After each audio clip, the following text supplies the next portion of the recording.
ಪುರಾತನವಾದ 1500 ವರ್ಷಗಳ ಹಿಂದಿನ ದೇವಸ್ಥಾನ. ಚೋಳರ ಪ್ರತಿಷ್ಠೆ ದೇವಸ್ಥಾನ. ಸ್ವಯಂಲಿಂಗ, ಉದ್ಭವಲಿಂಗ. ಇದು ಯಾರು ಪ್ರತಿಷ್ಠೆ ಮಾಡೋದಲ್ಲ. ಇಲ್ಲಿ ಅರ್ಕೇಶ್ವರ ದೇವಸ್ಥಾನ ಇದೆಯಲ್ಲ, ಗೊತ್ತಿಲ್ಲ, ಅಲ್ಲಿಂದ ಅರ್ಧ ಭಾಗ ಬಂದು ಇಲ್ಲಿ ನೆಲೆಸಿದೆ ಅಂತ ಒಂದು ಪ್ರತೀತಿ ಇದೆ. ಅದು ಸುಳ್ಳು ನಿಜವಾಗ ಗೊತ್ತಿಲ್ಲ.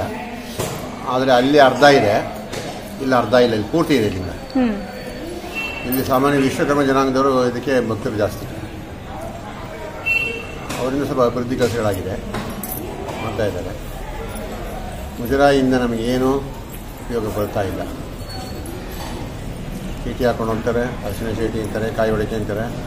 ಏನೋ ಒಂದು ನಯಾ ಪೈಸನೋ ದೇವಸ್ಥಾನಕ್ಕಾಗಿ ಒಂದು ನಯಾ 10 ರೂಪಾಯಿ 1 ರೂಪಾಯಿನೂ ಖರ್ಚು ಮಾಡ್ತಾಯಿಲ್ಲ. ಮುಂದಿನವರು ಇಲ್ಲಿ ತೊಗೊಂಡೋಗ್ತಾರೆ ಅಷ್ಟೇ. ಇಲ್ಲಿ ರುದ್ರಾಭಿಷೇಕ ವಿಶೇಷವಾಗಿ ನಡೆಯುತ್ತೆ. ಶಿವರಾತ್ರಿ ಕಾರ್ತಿಕ ಮಾಸಗಳು ವಿಶೇಷವಾಗಿ ನಡೆಯುತ್ತೆ. ಈಚೆಗೆ ಲಕ್ಷ್ಮೀನಾರಾಯಣ ಮತ್ತು ಆ ಕಡೆ ಪಾರ್ವತಿ ಇರಲ್ಲ, ಪಾರ್ವತಿ ಮಾಡಿದ್ದೀವಿ. ನವರಾತ್ರಿನಲ್ಲಿ ಊರಲ್ಲಿ ಉತ್ಸವದೇವರಿಗೆ 9 ದಿವಸ ಪೂಜೆ ನಡೆಯುತ್ತೆ. 10ನೇ ದಿನ 11ನೇ ದಿನ ಇಲ್ಲಿ ಉತ್ಸವ ಆಗುತ್ತೆ, ದೇವರ ಮೆರವಣಿಗೆ ಆಗುತ್ತೆ. ಇದು ವಿಶೇಷ. ಊರಲ್ಲಿ ಇನ್ನೊಂದು ವಿಷ್ಣು ದೇವಸ್ಥಾನ ಇದೆ. ಆ ವಿಷ್ಣು ಮತ್ತು ಈಶ್ವರ ಇಬ್ಬರು ಒಟ್ಟಿಗೆ ಮೆರವಣಿಗೆ ಆಗೋದು ವಿಶೇಷ ಇದೆ.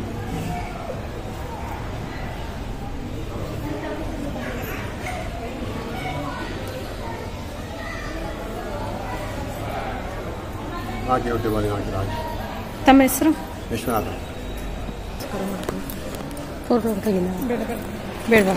ಸುಮಾರು ಭಕ್ತಾದಿಗಳಿಂದ ಅಭಿವೃದ್ಧಿ ಕೆಲಸ ಮಾಡ್ತಿದ್ದೀನಿ. ಯಡಿಯೂರಪ್ಪನ ಕಾಲದಲ್ಲೇ 1500 ವರ್ಷದಿಂದ ಹಳೆಯದು. 1500 ವರ್ಷದಿಂದ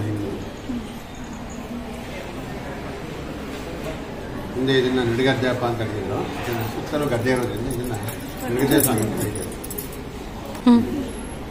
ನಡಿಗದ್ದೆ ಸ್ವಾಮಿ ಅಂತ ಕರೀತಾರೆ. ಎಷ್ಟು ವರ್ಷದಿಂದ ಇಲ್ಲಿ ಪೂಜೆ ಮಾಡ್ತಾ ಇದ್ದೀರಾ? ಹೆಚ್ಚು ಕಮ್ಮಿ ನಾವು 3 ತಲೆಮಾರಿಂದ ಮಾಡ್ತಾ ಇದ್ದೀವಿ.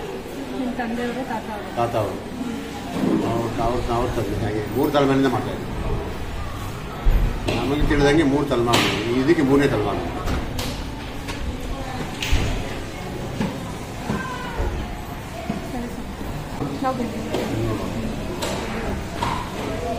ಇಲ್ಲಿ ಕೆರಗೋಡು ಪಂಚಲಿಂಗೇಶ್ವರ, ತಾಂಡವೇಶ್ವರ, ಇನ್ಯಾವುದಿದೆ ಪುರಾಣ? ಕೆರಗೋಡು ಅದು ಸ್ವಯಂಲಿಂಗ ಅಂತ ಅನ್ಕೋದು. ಪಂಚಲಿಂಗೇಶ್ವರ ಅದು ಸ್ವಯಂಲಿಂಗ.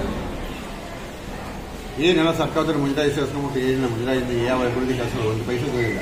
ಮುಜರಾಯಿ ಸೇರಿಸ್ಕೊಂಡು ಎಲ್ಲ ಮುಜರಾಯಿ ಅಂತಾರೆ. ಮುಜರಾಯಿಂದ ಏನು 1 ರೂಪಾಯಿ ದೇವಸ್ಥಾನಕ್ಕೆ ಅಭಿವೃದ್ಧಿ ಇಲ್ಲ, ಏನೂ ಇಲ್ಲ. ಭಕ್ತಾದಿಗಳ ಒಂದು ಅನುಕೂಲ